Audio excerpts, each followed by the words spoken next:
আজ বিশ্ব রাজনীতির এমন একটি মুহূর্তে দাঁড়িয়ে আছে যেখানে একটি সিদ্ধান্ত পুরো অঞ্চলকে আগুনে পুড়িয়ে দিতে পারে। ইরান ও ইসরায়েলের মধ্যকার উত্তেজনা এখন আর শুধু কথার লড়াই নয়, বরং বাস্তব সংঘাতের দিকেই এগোচ্ছে। অনেকেই ভাবছেন এই যুদ্ধ হলে সেটা হবে মধ্যপ্রাচ্যের ভেতরে সীমাবদ্ধ, কিন্তু বাস্তবতা হলো আধুনিক বিশ্বে কোনো যুদ্ধই আর সীমান্তের মধ্যে আটকে থাকে না। এর প্রভাব ছড়িয়ে পড়ে অর্থনীতি, বাজার, চাকরি, এমনকি সাধারণ মানুষের দৈনন্দিন জীবনে। ইরান ও ইসরায়েল বহু বছর ধরে একে অপরকে শত্রু হিসেবে দেখে আসছে। কখনো সরাসরি যুদ্ধ হয়নি, কিন্তু ছায়াযুদ্ধ, হামলা, পাল্টা হামলা সবই হয়েছে। এবারের পরিস্থিতি আলাদা, কারণ এখানে যুক্তরাষ্ট্রের উপস্থিতি স্পষ্ট। আবার চীন ও রাশিয়া নীরব হলেও হিসাব কষছে। একটি ভুল পদক্ষেপই পুরো মধ্যপ্রাচ্যকে অস্থিতিশীল করে তুলতে পারে, যার ঢেউ এসে লাগবে এশিয়া পর্যন্ত। যুদ্ধ শুরু হলে প্রথম যে জায়গাটায় আঘাত আসতে পারে সেটা হলো তেল। মধ্যপ্রাচ্য মানেই বিশ্বের বড় জ্বালানি ভাণ্ডার।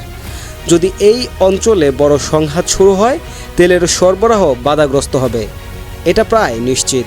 আর তেলের দাম বাড়া মানেই শুধু গাড়ির খরচ বাড়া নয়, এর প্রভাব পড়ে পরিবহন, কৃষি, বিদ্যুৎ উৎপাদন ও বাজার দরের উপর। বাংলাদেশ যেহেতু তেল আমদানি নির্ভর দেশ, তাই তেলের দাম বাড়লে সেটা সরাসরি সাধারণ মানুষের পকেটের চাপ সৃষ্টি করবে। এরপর আসে ডলারের বিষয়। যুদ্ধ শুরু হলে বিনিয়োগকারীরা নিরাপদ জায়গা খোঁজে, আর তখন ডলারের চাহিদা বেড়ে যায়।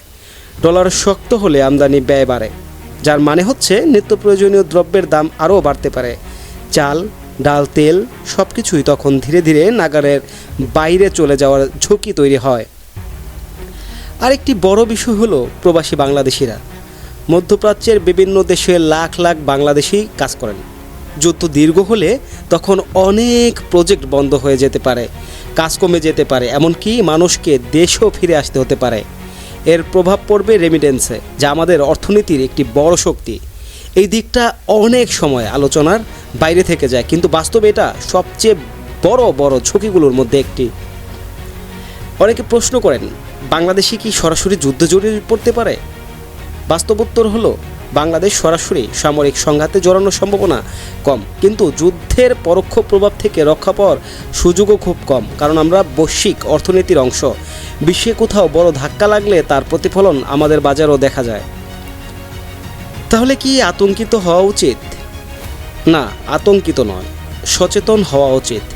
ইতিহাস বলে, যারা আগেভাগে পরিস্থিতি বুঝতে পারে তারাই ক্ষতি কমাতে পারে। বাজারের অস্বাভাবিক দাম বাড়া, ডলারের হঠাৎ লাভ, মধ্যপ্রাচ্যগামী ফ্লাইট কমে যাওয়া, এই লক্ষণগুলো দেখলে বোঝা যায় পরিস্থিতি খারাপের দিকে যাচ্ছে। যুদ্ধ শুধু অস্ত্রের লড়াই নয়, এটা এক ধরনের অর্থনৈতিক যুদ্ধ।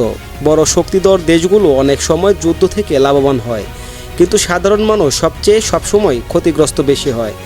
বাড়তি খরচ, অনিশ্চয়তা, চাকরির ঝুঁকি সবকিছু একসাথে এসে চাপ তৈরি করে। আজকের বিশ্বের সবচেয়ে বড় সমস্যা হলো সিদ্ধান্ত নেয় কয়েকজন ক্ষমতাবান মানুষ, আর তার তুল্য দিতে হয় কোটি কোটি মানুষকে। ইরান ও ইসরায়েলের সংঘাত যদি বড় আকারের নেয়, তাহলে এর প্রভাব শুধু খবরের শিরোনামে সীমাবদ্ধ থাকবে না, এটা ঢুকে পড়বে আমাদের রান্নাঘর পর্যন্ত।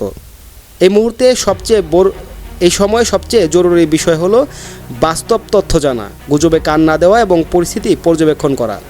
যুদ্ধ চায় না কেউই, কিন্তু ইতিহাস বলে যুদ্ধ এলে সে কাজটা কাউকে জিজ্ঞেস করে আসে না। আপনারা কি মনে করেন, এই সংঘাত কি বড় যুদ্ধে রূপ নিতে পারে? আর বাংলাদেশে কতটা প্রস্তুত এমন বৈশ্বিক সংকট মোকাবেলার জন্য? আপনাদের মতামতগুলো কমেন্টে জানাতে পারেন। ধন্যবাদ সবাইকে।